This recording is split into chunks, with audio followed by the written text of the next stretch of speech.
The dust swirled like angry spirits on the horizon as Florence Nielson pressed her blistered, bare feet into the scorched earth of the Arizona Territory, each step a reminder of what she had lost and how far she still had to go.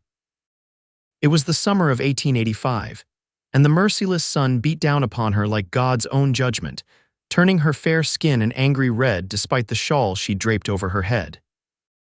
3 days ago, she had fled from the burning remnants of the stagecoach that had been meant to deliver her to Tucson, where a teaching position awaited. Now she wandered the vast, unforgiving landscape with nothing but the tattered remains of her once fine traveling dress and the desperate hope that civilization lay somewhere beyond the endless expanse of desert and scrubland. Florence's throat felt like sandpaper as she stumbled forward. The water from her last canteen had run out that morning, and the memory of its coolness against her parched lips seemed almost like a dream now. Her stockings had worn through on the first day, and she discarded them when they became more burden than protection. The thin soles of her feet had quickly blistered and then cracked under the assault of sharp rocks and burning sand. A vulture circled overhead, its patient shadow tracking her movements. Florence refused to look up at it, knowing what its presence signified. "I am not dying today," she murmured defiantly, her voice barely audible even to herself. "Not today." As the sun began its descent toward the western mountains, Florence's vision blurred. She had been following what she thought was a game trail, praying it would lead to water, but her strength was failing. Each step became more labored than the last until finally, her knees buckled beneath her and she collapsed onto the hard ground.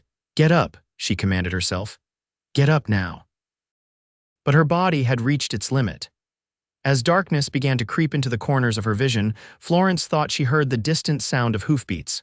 A hallucination, surely the cruel trick of a mind beginning to shut down. She closed her eyes, surrendering to unconsciousness as the sound grew louder. Preston Edwards pulled back on the reins of his chestnut stallion, bringing the animal to a sudden halt. In the dying light of day, he'd nearly missed the crumpled form on the ground ahead.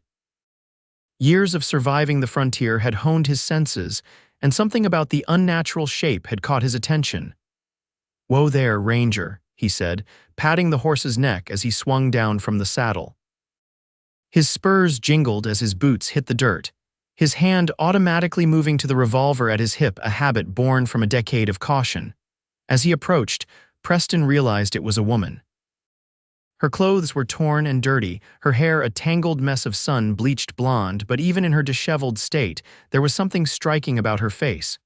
She couldn't have been much older than 25. "Miss," he called, keeping a cautious distance.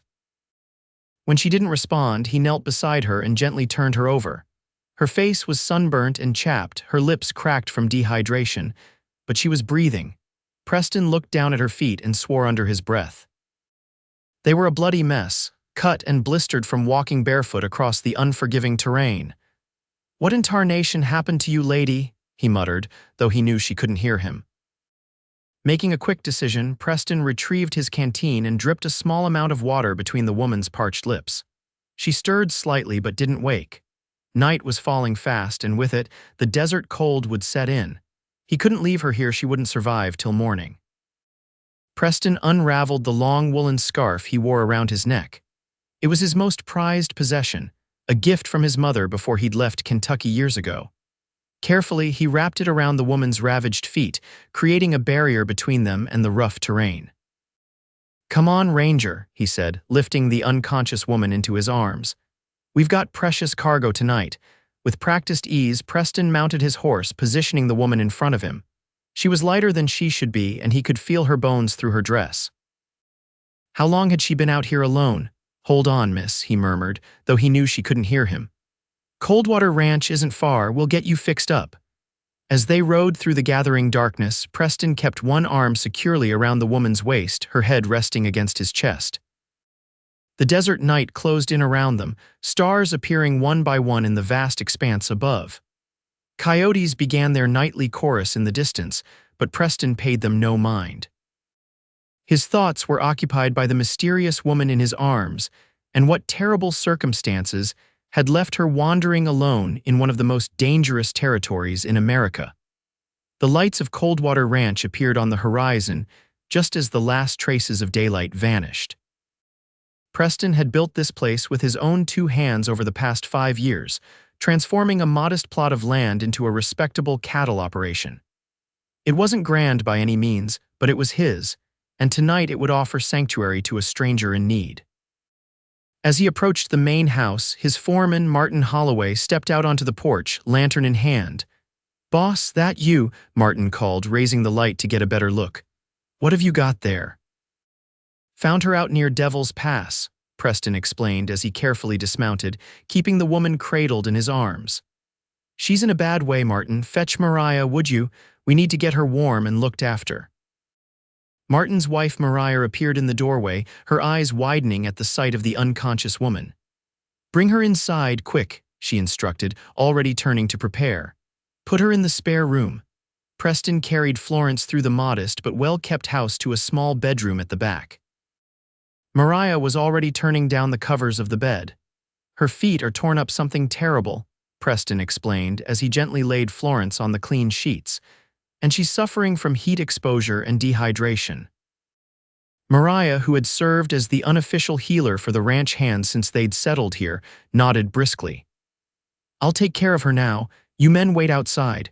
Preston hesitated, looking down at the mysterious woman one last time before nodding and stepping out. Something about her tugged at him, perhaps the vulnerability, or the courage it must have taken to survive alone in the desert. Whatever it was, he knew his life had somehow changed the moment he'd spotted her crumpled form on that dusty trail. Florence awoke to unfamiliar sensations: softness beneath her body, coolness against her skin, and the smell of coffee brewing nearby. For a moment she kept her eyes closed, afraid that opening them would dispel what must surely be a dream. The last thing she remembered was collapsing in the desert, the vulture's shadow passing over her.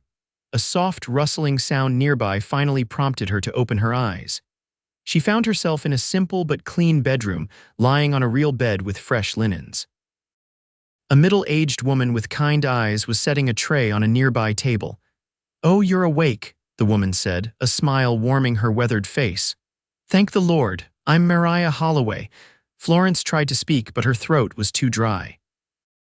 Mariah quickly poured water from a pitcher into a cup and helped Florence sit up to drink it. "Small sips," Mariah instructed gently. "You've been through quite an ordeal."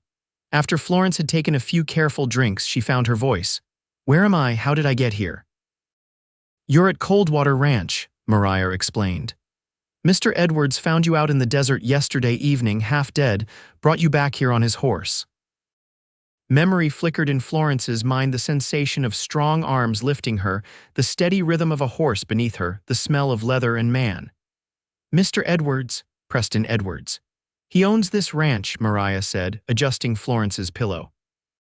"He wrapped your feet in his scarf and carried you all the way back. Wouldn't let anyone else take you from him until he got you safely to this bed."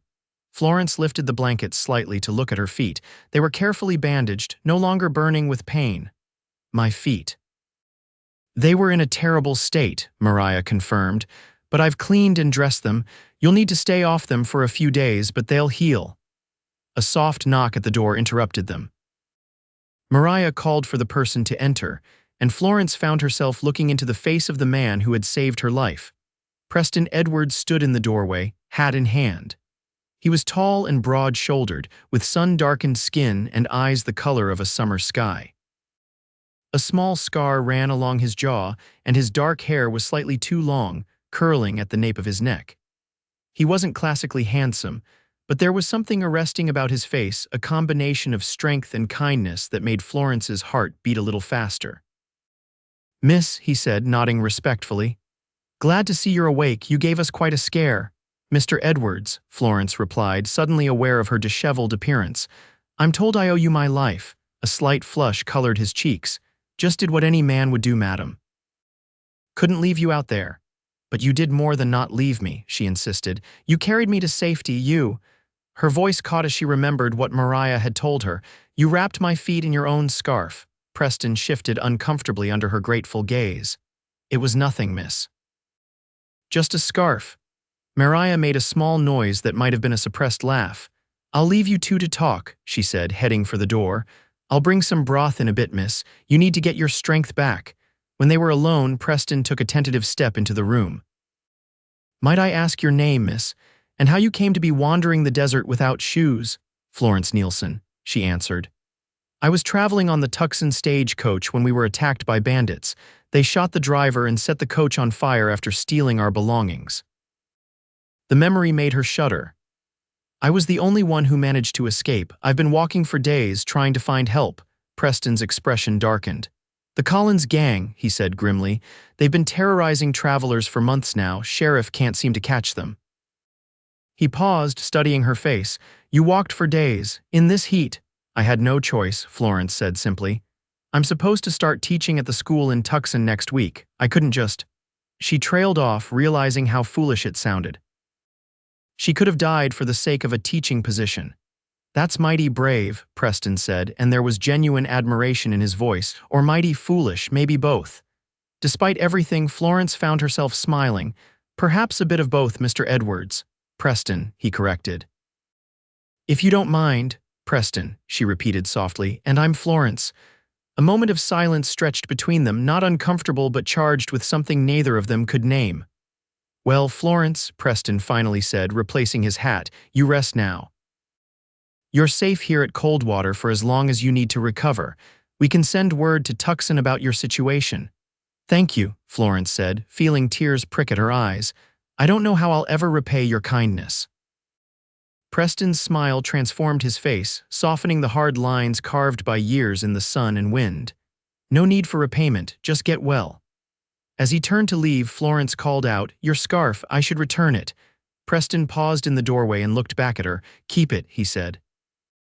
"Looks better on you anyway." Over the next few days, Florence's strength gradually returned. Mariah brought her regular meals and helped her bathe and change into a borrowed dress that was slightly too large but clean and comfortable. The ranch hands' wives had heard about the rescued woman and brought small gifts: a hairbrush, a shawl, a book of poetry. On the third day, Preston helped her onto the porch, where she could sit in a rocking chair and feel the sun on her face without the deadly heat of the open desert. Her feet were healing but still too tender to walk far. "It's beautiful," Florence remarked, looking out over the ranch. It wasn't grand, but there was something honest about the place: the sturdy barn, the corrals where cowboys were breaking horses, the distant herd of cattle grazing on scrubby grass. "You've built something wonderful here." Preston leaned against the porch railing, looking out at his domain with a mixture of pride and weariness. "It's been a hard road," he admitted. "Came out here from Kentucky with nothing but a dream and my daddy's old rifle. Worked as a ranch hand, then foreman. Saved every penny until I could buy this land." "And now you're a successful rancher," Florence observed. Preston laughed, the sound surprisingly light coming from such a solid man. "I wouldn't go that far. We get by most years. Drought makes it hard. And the cattle drives to the railroad are getting more dangerous with gangs like the Collins boys roaming about."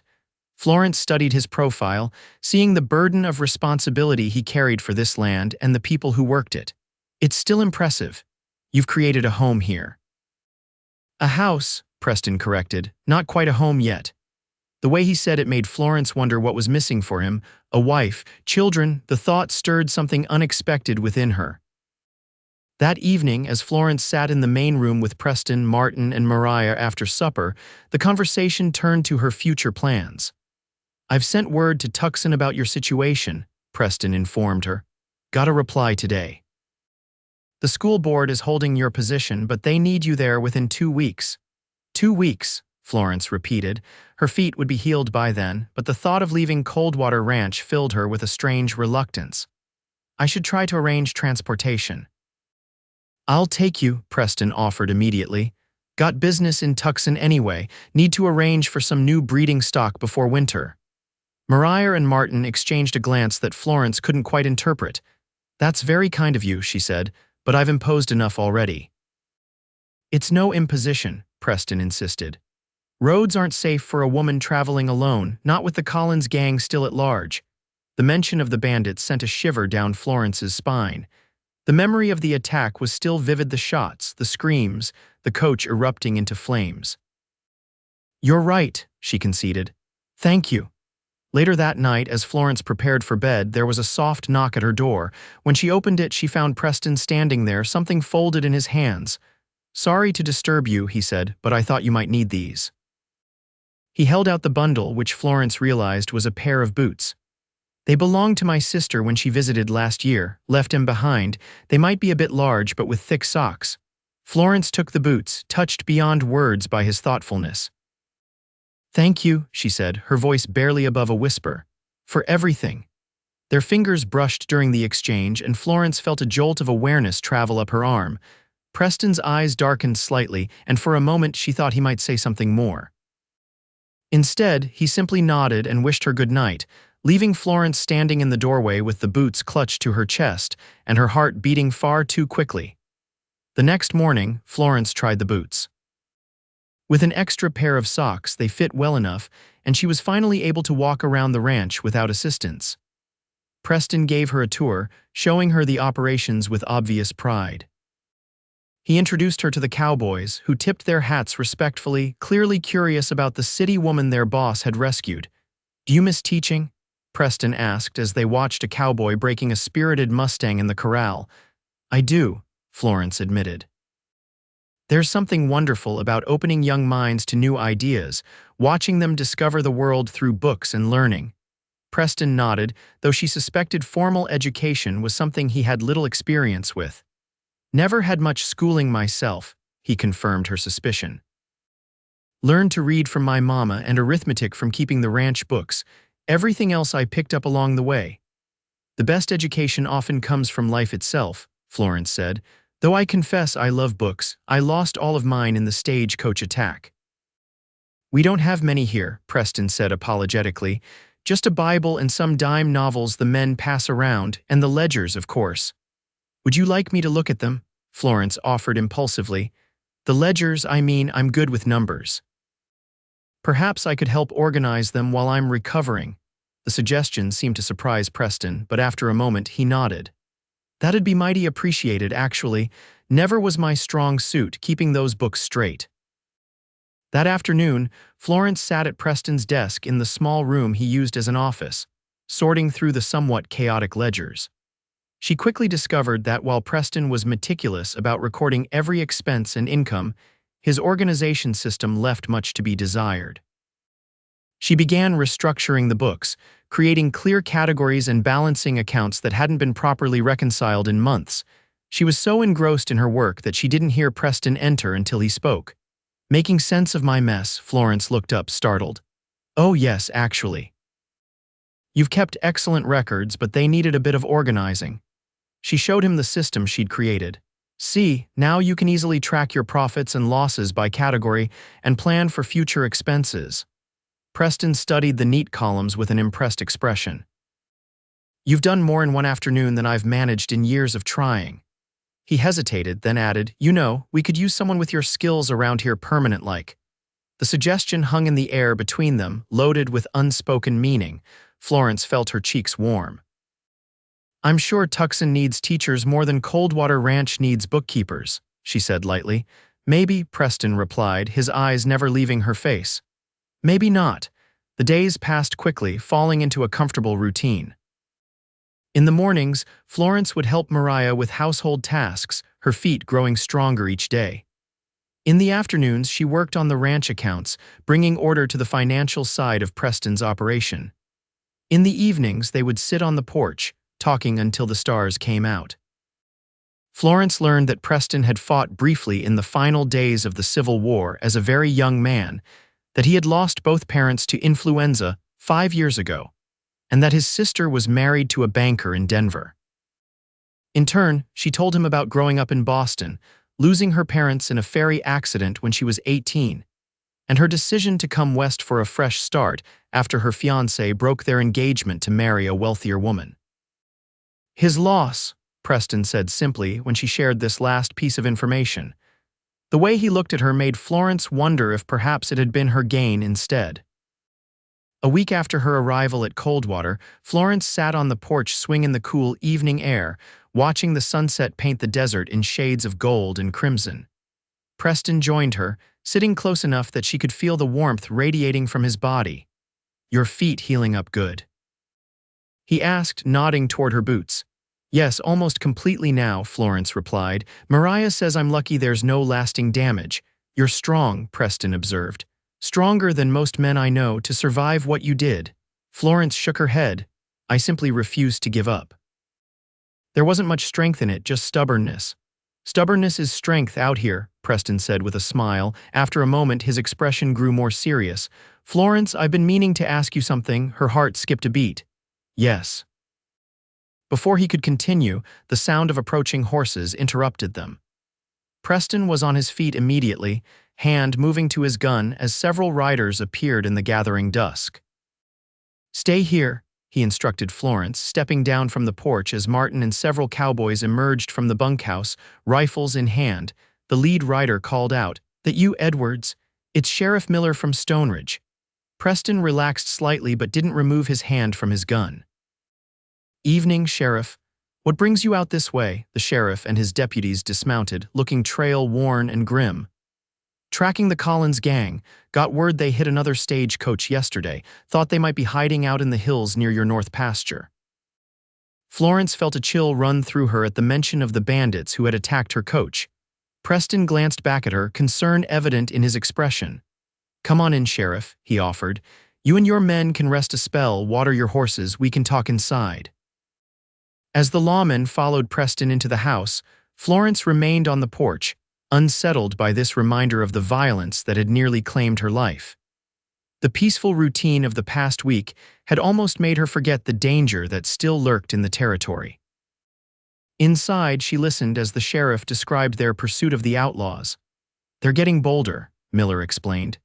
"Used to just rob folks, but now they're killing witnesses, burning coaches. Got 5 dead from yesterday's attack." "I've got someone here who survived one of their attacks," Preston said, gesturing to Florence. "Miss Nielson was on the Tucson coach they hit last week." Sheriff Miller turned to her with sudden interest. "Madam, could you identify any of them?" "We've been after these boys for months, but no one's got a good look at them and lived to tell about it." Florence swallowed hard, remembering the terrifying moments during the attack. "There were 5 of them," she said slowly.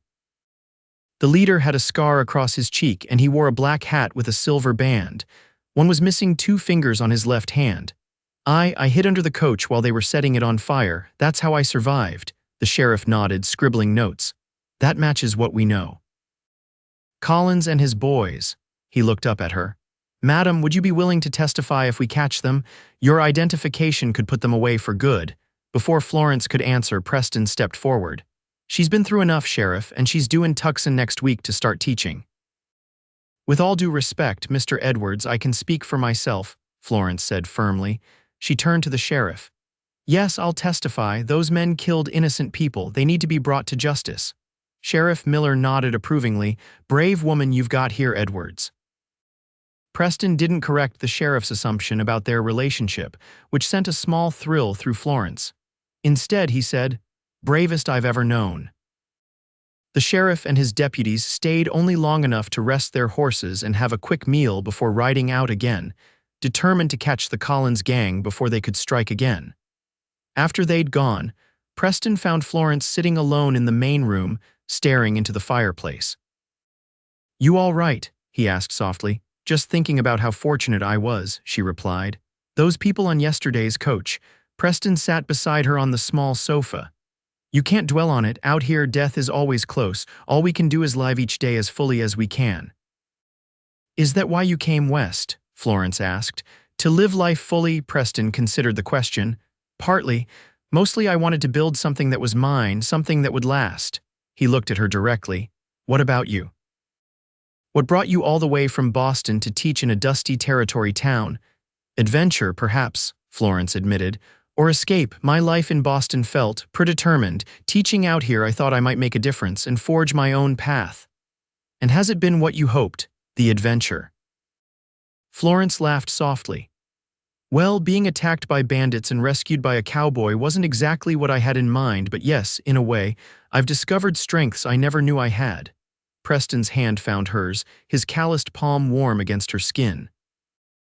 You were going to ask me something, Florence reminded him. Before the sheriff arrived, he held her gaze, something vulnerable flickering in his eyes. I was going to ask if you'd stay, he said simply. Here at Coldwater, Florence's breath caught, as your bookkeeper. The corner of Preston's mouth quirked up. That too, but mostly just, with me. The directness of his words sent a wave of warmth through her. Preston, we hardly know each other. I know enough, he said firmly. I know you're the strongest, smartest woman I've ever met. I know that when I found you in the desert, something changed for me. And I know that the thought of you leaving for Tucson makes me feel like I'm losing something I just found. Florence was speechless, caught between surprise and a surge of emotion she hadn't expected. This man, this cowboy who had wrapped her battered feet in his own scarf and carried her to safety, was offering her another kind of rescue entirely. I have obligations, she said softly. The school board is expecting me. I know, Preston acknowledged, and I'd never ask you to break your word. But Tucson isn't so far. Maybe there's a future where you fulfill your contract and then you come back, he finished. To me, to us. The possibility hung between them, tantalizingly real. Florence looked into Preston's eyes and saw something she had never seen in her former fiancé's: genuine admiration, not just for her beauty or refinement, but for her strength, her mind, her spirit. I don't know what to say, she admitted. Say you'll think about it, Preston suggested. That's all I'm asking for now, Florence nodded slowly. I'll think about it. The next morning, news arrived that changed everything. A ranch hand rode in from Stonebridge with a telegram for Preston. The sheriff had cornered the Collins gang in a canyon. In the ensuing gunfight, all the outlaws had been killed except for Collins himself, who was now in custody awaiting trial. The sheriff wants you in Stonebridge tomorrow to identify him, Preston told Florence after reading the message. Says the trial's set for the end of the week. Florence felt a mixture of relief and dread. So soon. Justice moves quickly out here, Preston explained. Once they have your testimony, they'll likely hang him before the week is out. The reality of what was being asked of her settled heavily on Florence's shoulders. She would have to face the man who had tried to kill her, whose actions had led to her desperate journey through the desert. I'll go with you, Preston assured her, seeing her distress. Won't leave your side. That afternoon, they prepared for the journey to Stonebridge. It would mean delaying their trip to Tucson, but Florence sent a telegram explaining the circumstances, and the school board replied that they understood the importance of justice being served. As they packed for the overnight stay in Stonebridge, Florence found herself in Preston's office, looking at the ledger she had organized. On impulse, she wrote a letter and tucked it between the pages of the most recent account book. That evening, their last at Coldwater before departing for Stonebridge, Preston found Florence standing by the corral watching the horses in the fading light. Nervous about tomorrow? He asked, coming to stand beside her. Yes, she admitted, but it's the right thing to do. Preston nodded, understanding in his eyes. You're something special, Florence Nielson. Most folks would be looking for the fastest way to put this all behind them. I can't move forward until I face what happened, she explained. And those people deserve justice, the driver, the other passengers. I might be the only one who can help provide it. Preston's hand found hers, their fingers intertwining naturally.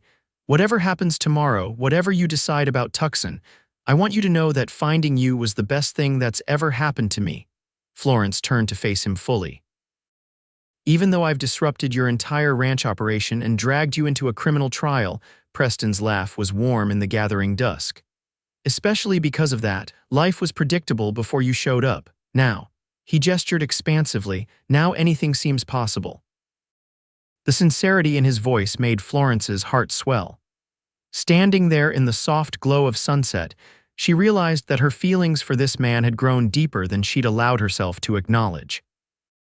He had seen her at her most vulnerable, had literally carried her to safety, and yet he treated her as an equal, valuing her mind and her courage. Preston, she said softly. Before she could finish, he leaned down and kissed her, a gentle press of his lips against hers that quickly deepened into something more urgent. Florence found herself responding with a passion that surprised her, her hands gripping the front of his shirt as his arms encircled her waist. When they finally broke apart, both breathless, Preston rested his forehead against hers. I've been wanting to do that since the moment you opened your eyes in that bedroom, he confessed. I'm glad you waited until I could stand on my own 2 feet, Florence replied with a smile. Quite literally. The journey to Stoneridge the next day was tense but uneventful. The small town was buzzing with excitement over the capture of the notorious Collins, and Florence found herself the center of attention as word spread that she was a survivor come to testify. The sheriff met them at the small hotel where they had taken rooms. Miss Nielson, I can't tell you how grateful we are for your willingness to identify Collins, he said. With your testimony, we can finally put an end to his reign of terror.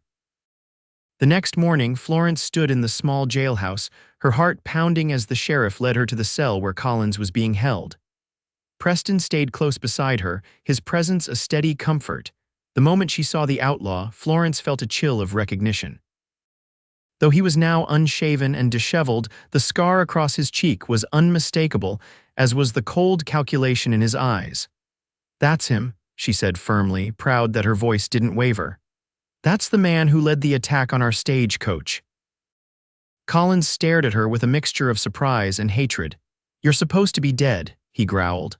No one survived that fire. His inadvertent confession sealed his fate. The trial the following day was brief, with Florence's testimony providing the final evidence needed for a conviction. When the judge pronounced the sentence of death by hanging, to be carried out the next morning, Florence felt no satisfaction, only a somber relief that justice had been served. That night back in their hotel, Preston found Florence sitting by the window, looking out at the small town square where workmen were constructing the gallows. You did good today, he said, pulling up a chair beside her. Real good. I only told the truth, she replied. Sometimes that's the hardest thing to do, Preston observed, especially when facing a man like Collins. Florence turned to him, suddenly needing to speak the thoughts that had been forming in her mind throughout the day. I've been thinking about what you asked, about staying at Coldwater. Preston went very still, waiting. I still need to go to Tucson, Florence continued. I gave my word and I want to teach, but… She took a deep breath. But I don't think I need to stay there permanently, hope dawned in Preston's eyes. What are you saying, Florence? I'm saying that I've never felt more alive than I have these past 2 weeks at Coldwater Ranch. I'm saying that the work they're helping with the books, supporting the operation feels meaningful in ways I hadn't anticipated, and I'm saying… She met his gaze directly.